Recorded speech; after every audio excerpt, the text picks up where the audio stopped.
Happy Monday and welcome to Casting the Net, Reeling in Holistic Health, where we care about your mental health and well-being. I'm your host, Coach Rice, and I want to make sure that you tune in every Monday at 8 a.m.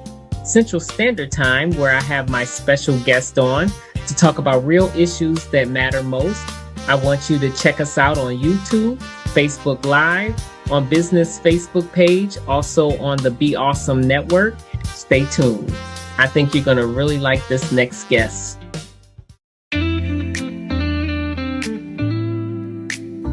Welcome to Mondays with Coach Rice. It's a brand new week, the sun's shining bright, a chance to cast your net, step into the light. Life's full of challenges, it's a winding stream, but with Coach Rice, you'll find your dream. Happy Monday and welcome to Casting the Net, where we care about your mental health and well-being. I am your host, Coach Rice, and with me, oh my God, my classmate.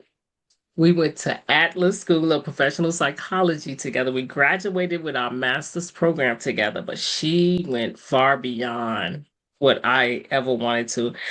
I just want to welcome you, Dr. Lucy Rickspoone. She is a licensed clinical psychologist and a licensed marriage and family therapist. She definitely, we can talk for hours because we are relationship gurus, so to speak. We love talking about relationships. So Lucy, tell them exactly, like, what do you specialize in? What is your experience behind all of these degrees? Because you are Dr. Lucy now. You're absolutely right. We can talk about relationships all day long because we are relational beings. We humans are relational beings and we cannot exist in isolation. So I am very passionate about romantic relationships, friendships, and all other kinds of relationships. And as you know, research says that the quality of your relationships very much determines the quality of your life and the life satisfaction that you have. So relationships are very, very important, and investing in your relationships is very important. That's what I do in therapy all day long.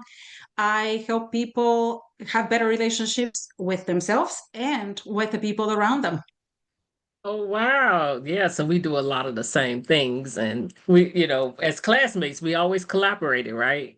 Yes, we did. And so tell us, like, as when you deal with relationships, what are some of the things that you see in relationships that hinders growth? I see a newer trend, and maybe it started with the pandemic, and maybe the pandemic actually exacerbated this, but I see a little bit more of a distance in relationships. I see a little bit more of a lack of empathy, very much people being preoccupied with their own way of being hurt rather than extending generosity to others. In couples, particularly, I see a lack of communication. People are clearly capable of communicating, but they are not doing it. So instead, they lead these parallel lives. And as you know, if you'd like to scare a couples therapist, it's not the fighting in couples that we get scared about. We get scared of the people that don't talk to each other. They learn to live on their own under the same roof, and all these that relationships are masked under a marriage, which is barely functional at all. I see a lot of difficulty with accepting the fact that I need to do things differently. And that does not mean I need to change myself, but it means that I have to be present a little differently in the relationship with you. So this way our relationship can thrive. Instead, it's viewed in a very, I have to change myself. I'm not good enough for you. And all these overgeneralizations that aren't helpful to anyone, because it also hinders the growth of the relationship, but also hinders the individual's growth. And imagine being the partner of that person on the other side in whichever capacity of relationship. That's really, really difficult. The other side that really bothers me a lot, and I know that you feel very passionate about this too, we are absolutely, how should we say it, ignorant about the impact that our relationships have on others. If we are in a couple that is not very functional, if let's say we're struggling to communicate, there's a whole lot of avoidance, there's a whole lot of bickering, passive or active conflict, but there are children involved. If it's only the two of us, we kind of get it. Okay, there's impact on both of us and maybe on some other people that are involved in our lives. When there are children involved, the situation is very, very different. Children learn from us what the normal marriage is, what the rules of relationships are. So if we are in a relationship where there's name calling, there's threats, there's isolation, there is lack of empathy, that becomes normal for our children. And one day, don't be surprised when they get into similar relationships like that, because that is Yes. familiar. Our brains, as you know, very much thrive on familiar, even if it's something that is not helpful, something that's negative. But this is how trauma perpetuates itself over generation through generation. And if we don't take the responsibility and the courage to heal, our our trauma goes straight to the next generation. It's a gift, a little bit, that Yes. the unwanted gift. So this is something that is very, very important, and I think people are very, they either choose to look the other way or they're in denial about it, because again, that requires responsibility and that requires self-reflection, and to say, okay, this is my problem that I have to work on, but does impact my children. Because that's when they see all these things, and that's what will be happening in their marriages. And that is so true because I don't think people do realize how much it affects the children. Because my parents' divorce effect had a huge effect on my personal life because it taught me how to be in a relationship. I was taught how to shut down. I was taught how not to, how, oh, you just don't talk to your mate about everything, or guard your heart, have a plan B. So you go in a relationship with these dysfunctional patterns that you have been taught. Even some are like covert, where it's just unspoken, right? Where it's like we just certain things we just don't talk about. And so you go into these relationships and they did, and imagine two people coming into the relationship together, they both wounded, and they actually attract each other, like you said, from being familiar with trauma. You know how to deal with That's that. the attraction, right? But when two people that are healed come together, it can be a beautiful thing. And so is we really have to pay attention to how we show up in relationships to let us know how we need to heal, right? And so with that being said, when you're in a room with couples, what are some of the things that you find out they just not talking about that they should talk about? Because I find that out that it amazes me, Yes. especially when they right before they get ready to get married. You're like, whoa, Yes. you didn't have that Oh, yes. discussion. Premarital counseling is very, very important. And whether religion based or not, please do it. Please do it. People invest in other things that don't matter as much, such as how expensive is this dress, how expensive is this ring, how big is going to be the wedding, the color themes, the how many, in what way my wedding would stand out from everybody else and The some of my glamour friends. of The it, yeah. glamour, yes. But the shiny things, unfortunately, don't last. They just don't. And the big gestures, all of this, it doesn't last. What we have to invest in is the marriage, and the quality of the relationship is, at the end of the day. I know you're prompting me to tell the story how people don't talk about money.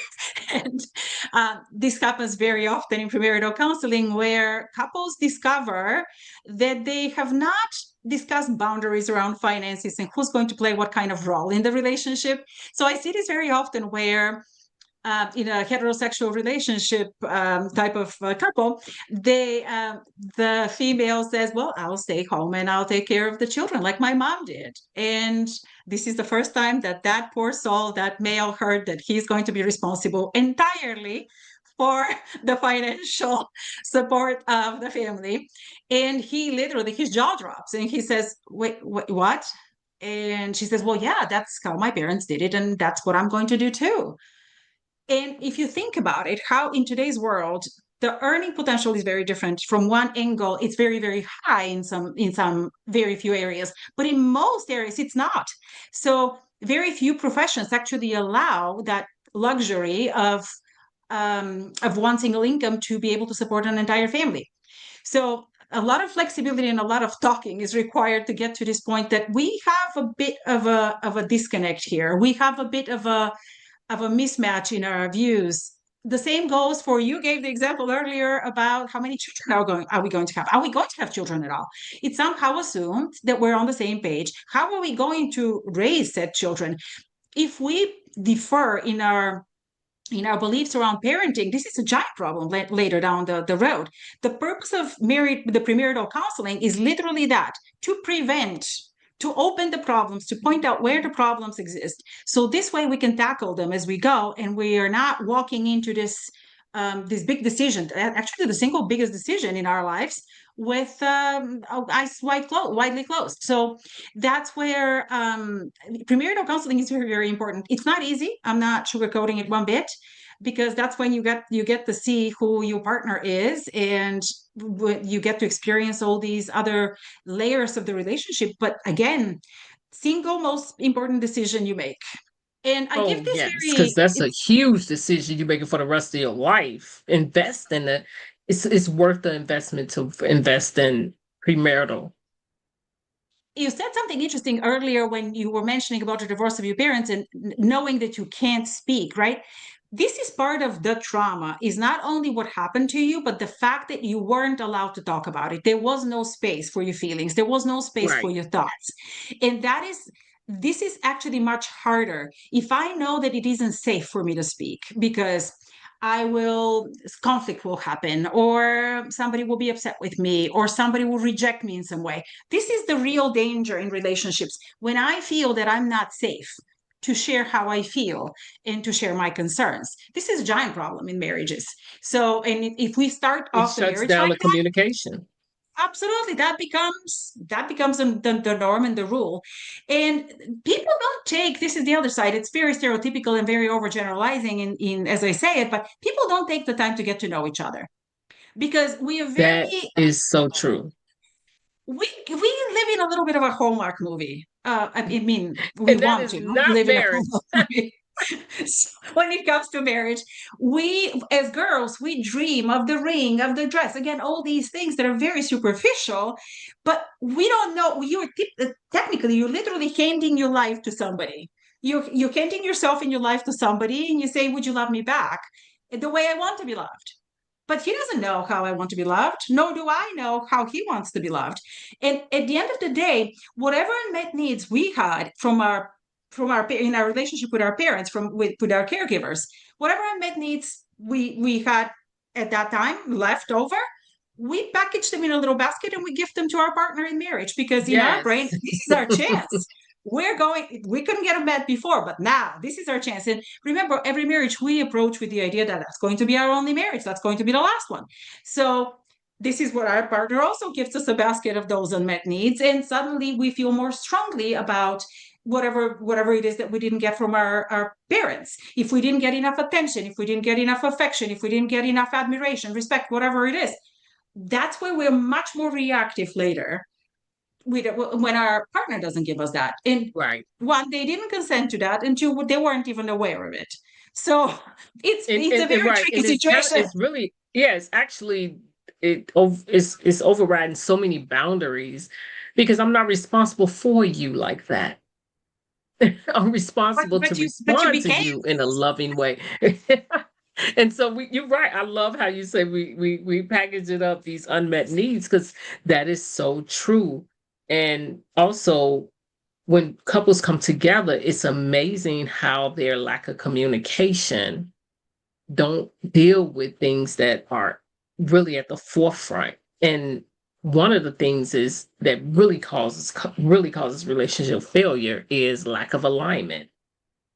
How can you walk unless they agree? You just cannot work together without being aligned.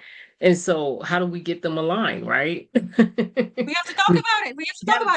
We got to get them communicating. Yes. What are the expectations? So this is another one. Let's say a lot of people have a huge value on travel, for example, or on how they're going to spend the holidays. You know, as doing couples therapy yourself, you know very well that the biggest fights happen. A lot of big fights happen, especially at the beginning of a marriage. Where are we going to spend the holidays? Right. So because everybody's got an agenda, I everybody want to has be with my side of the family. I don't want to be with your side of the family, but I'll go. begrudgingly, Right. Exactly. That. and I'll Yeah. make That. sure you know that. So, Right. and I'll hold you accountable later. So, but that's exactly what happens is we don't talk about these things. And because we don't talk about them, then again, we assume that, oh, we'll figure it out. Well, things are gonna line up. Mhm. No, they won't. They won't. This is these all these differences, all these things we haven't discussed, they're going to hit you in the face. It's Oh only a yeah. question They of gonna time. pop up.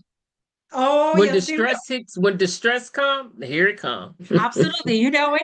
It's very easy. And people are like, oh, with her, if everything's like, and avoiding conflict, that's the idea of like when distress Right. happens. Absolutely. We're all great when everything's going great.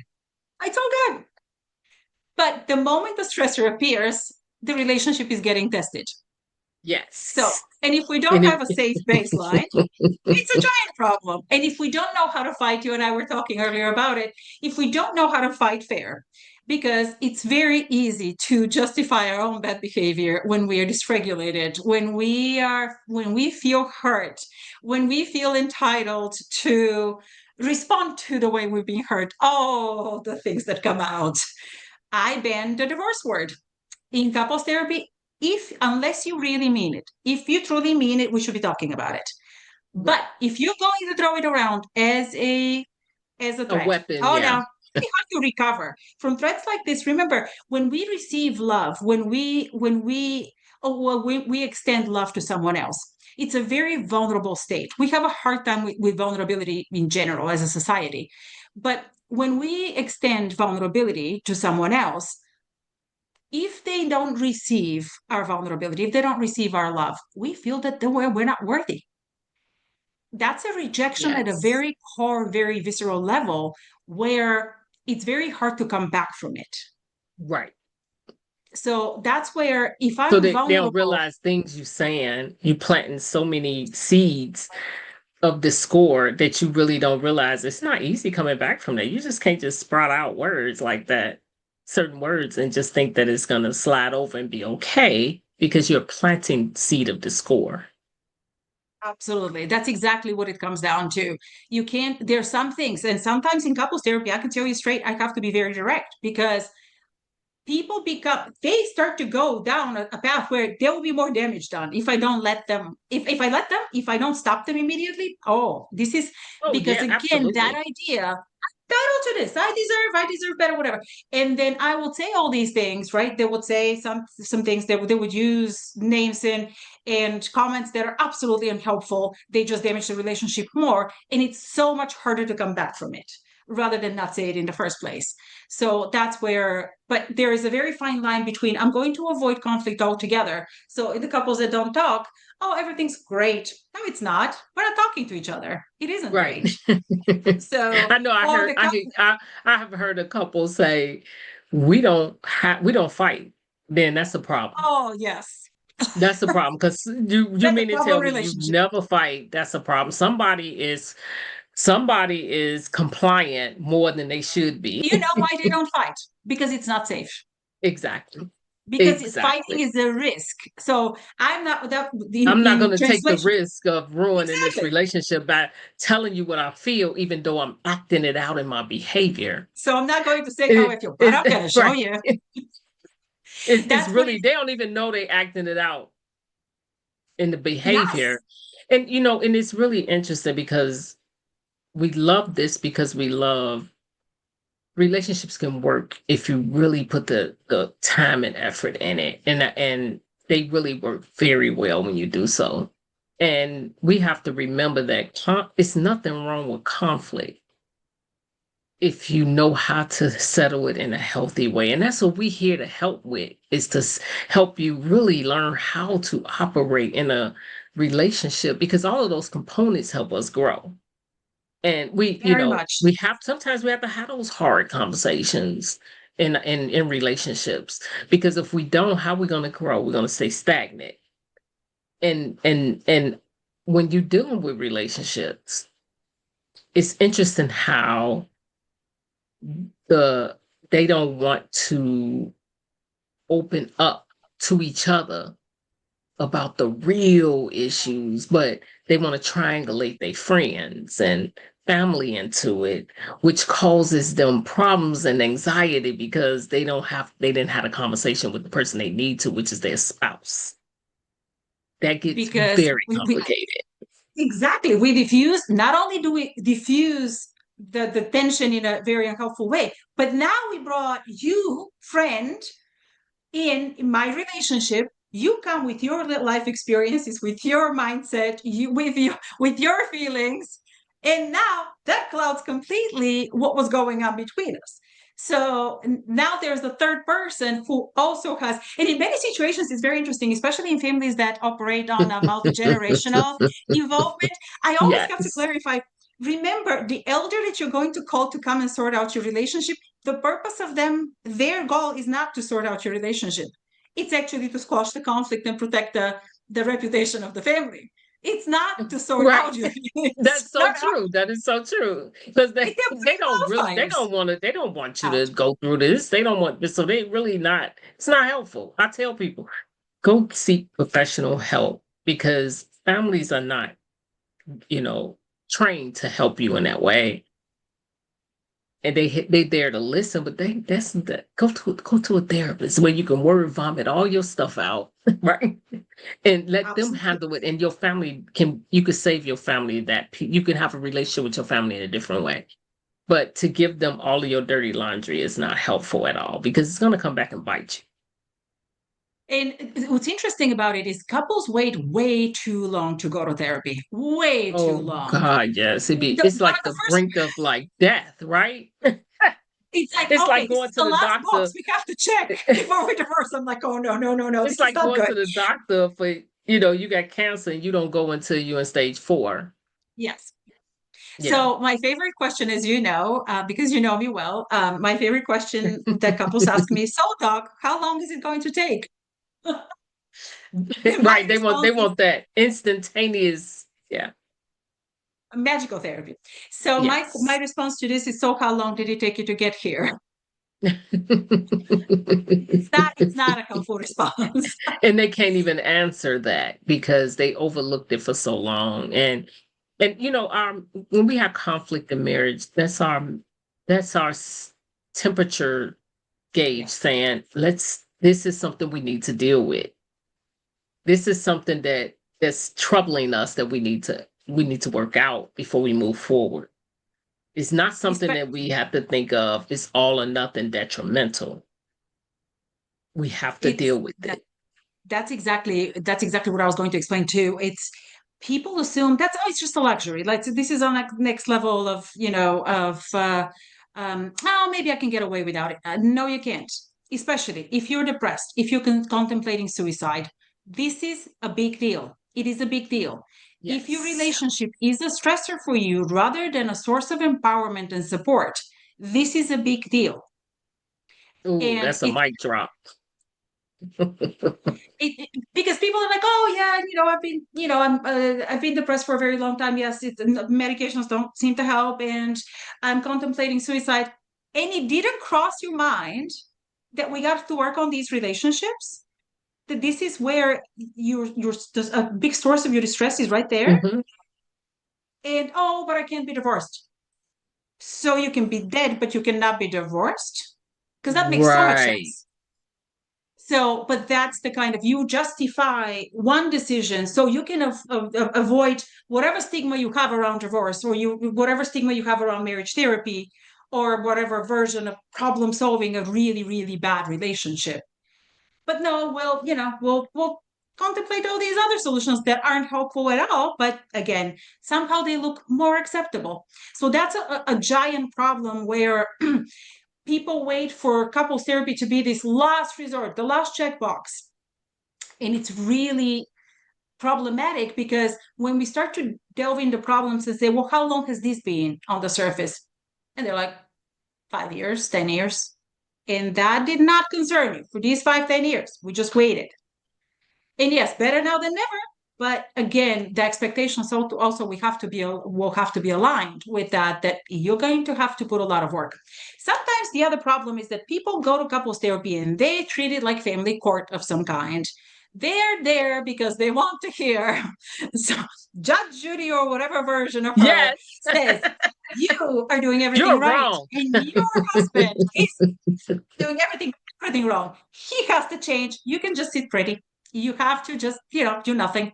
It doesn't work that That's way. exactly what some of them look for. Like it's all that person's fault. Yeah. So And they when look we for an play, alliance. And they look for us oh, to be yes, an alliance. yes, No, we're not doing that. we don't do that. Because we So, but know that it takes two to make it work. exactly.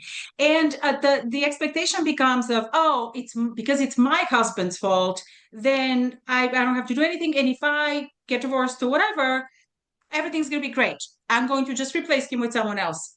Oh no. Whatever problems you had in this relationship, they're coming with you. Your Oh attachment yeah. issues, the unhealed ones, those unmet needs we're talking about earlier, all these ways you justified your negative, your negative thinking, your bad behaviors. Oh, it's coming with you to the next relationship.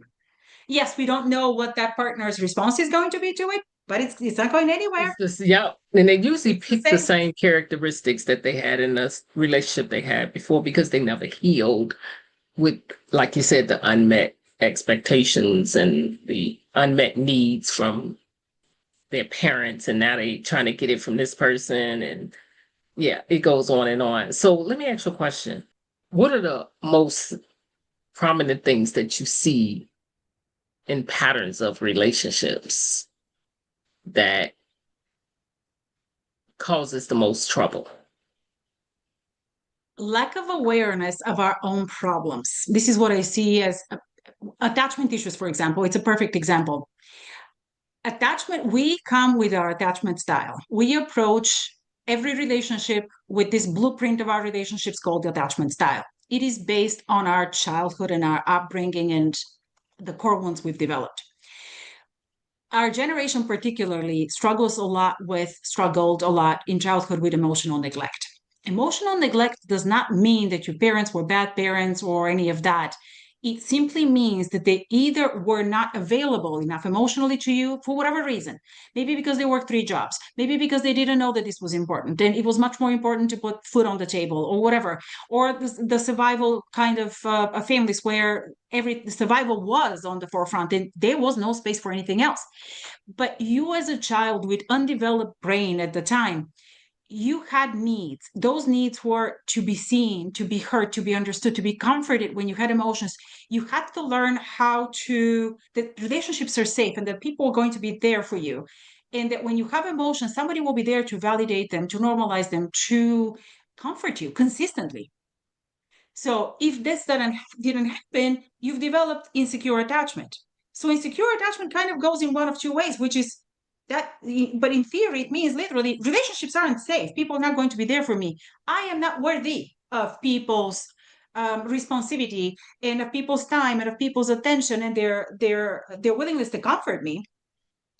And either we shut down and Mhm. we literally shut emotions down. We start to approach relationships with these invisible boundaries because the fear of vulnerability is there, or we become very fearful of abandonment and we volunteer our own boundaries because Right. I'm not even entitled to boundaries. What do you mean? I have to sacrifice myself to be loved. And the idea that love has to be earned, that's a giant problem. That's huge. But picture how That's a this is whole going to nother impact. show. That is a whole other show. And this is when we take that to a relationship, our spouses get to deal with that. Yes. And I am unaware of my difficulties. He's unaware of my difficulties. Imagine that disaster. And that's what happens. I feel That's not heard, exactly not what understood. happens. He doesn't know how to help. And we both end up on separate islands without a ferry in between. Right. And we accumulate all this, I call it the undercurrent in a relationship, where it's all the summed up amount of all the times you didn't see me, all the times you didn't hear me, all the times you didn't care enough the way I wanted you to care. And at some point it gets to a point where I send you to get milk and you don't bring milk because you forgot or whatever. it's no longer about the milk. It becomes a re-traumatization of all these other times. The undercurrent takes over, and it's all about these times that you didn't hear me, you didn't see me, Right. you That's didn't exactly what it is. you didn't do what I asked you to do because my brain takes away. I don't matter enough to you. Exactly. And a So lot that of is times they don't understand. It's not like they intentionally going out to hurt themselves. And it's interesting how you say they fight dirty. They forget you not in this is not you're not in war. You're in marriage. Take off your combat boots yes. and your military clothes and come to the marriage as a one. You guys are one. And understand how we treat each other matters because how I treat you, I'm treating myself. And I think that couples do not think that way. We think, I have to win this fight, I have to win this battle. And I'm taking all my ammunition into the room to do it. That's not how we do that. So this becomes a power struggle, and at the end of the day, nobody wins out of a Right. power struggle. It's one of these wins that isn't worthy because it's very easy to lose sight of the short-term consequence versus the long-term consequence. Yes, you were right today. But in the long-term consequence, how does that benefit us as a couple? It doesn't, Right. because we engage in that power struggle, and then somebody, but I was right. Oh, okay, yes. And what are you going to do with that? That's the kind of lack of perspective where we lose sight when it comes to every conflict becomes who's going to win it. No, it doesn't matter who wins it. Exactly. Because at the end of the day, if we see the problem as you or me, that's a problem right there. It's the problem is the problem. The women winning and losing, that's horrible because somebody got to feel a certain way in a losing situation, and somebody have to feel in this power thing in the winning, and so it just don't work in marriages, right? And so yeah, so you could tell the audience, I'm sure, could tell we passionate about this because Oh, we can yes. go on and on and on forever about relationships because they are so important. So, Lucy, Dr. Lucy, I gotta make sure I call you Dr. Lucy because you earned it. No, You don't have to. I want to, though. But, what do you have going on in the future? Do you have any like books that you want to write? Because you have so much inside of you. What do you have planned for the future? So, in the past 7 years, I published a novel in Bulgarian, which was fantastic in co-authorship. I was very, very excited about it. Currently finishing up another novel, this time in English, also with a co-author. I published a self-reflection tool for teenagers in Bulgarian. And now I'm working on a self-reflection tool for adults in English. Being able to self-reflect is actually very important. That's huge. It's so huge. It's an amazing skill that I get to teach clients, and I put it into a book version. So I'm very excited about these two projects, and there's one more lined up after that, and it's going to be about premarital counseling. Pretend Oh, to be surprised. nice. I love it. I love it. I love it. I remember taking premarital counseling together. So cool. But I miss those days. But yeah, Yes. it was so nice to be, to learn all of this stuff but when you learn all this stuff in school, when you get in front of people, it opens your world to a whole different thing. We get the tools that we need, but actually when you're in a room, it's the dynamic is so amazing to watch and to help with, because sometimes is we in the game, we don't see everything, and that's what we there for, to help you see what you can't see. It's just like basketball players, they may not, they'll say, how did they miss that? Because they play in the game. And it's the same thing. We can't focus on everything, but that's what we have therapists and counselors and life coaches, all of these people to help you get your marriage in order so you can have a healthy relationship with yourself and others. So it's amazing. I love what you do, and so glad that I'll put your links in the video and just want to thank you for joining us on Casting the Net, and hope to see more of you in the future because, yeah, you do a lot. You have a lot of experience. If you want a therapist in Illinois, reach out to Dr. Lucy. Amazing, amazing, amazing psychotherapist and a licensed marriage and family therapist. So please reach out and get the help you need. Do not suffer in silence. Do not isolate. And we just look forward to, hearing from you. If you feel like this video was important and helped you, please do share and also subscribe to the channel so that when I do videos, you will get the alert to let you know it's coming up. It's every Monday, 8 a.m. Central Standard Time. So please do subscribe so you can get the alert. And I just want to say happy Monday and have an amazing day. Thank you, Lucy, for joining us. Pleasure. Thank you for having me. It's always a pleasure. It's your time to shine. Journey to chart. Coach Rice wisdom will heal every heart. So join us now. Let's make life suffice. Welcome to Mondays with Coach Rice.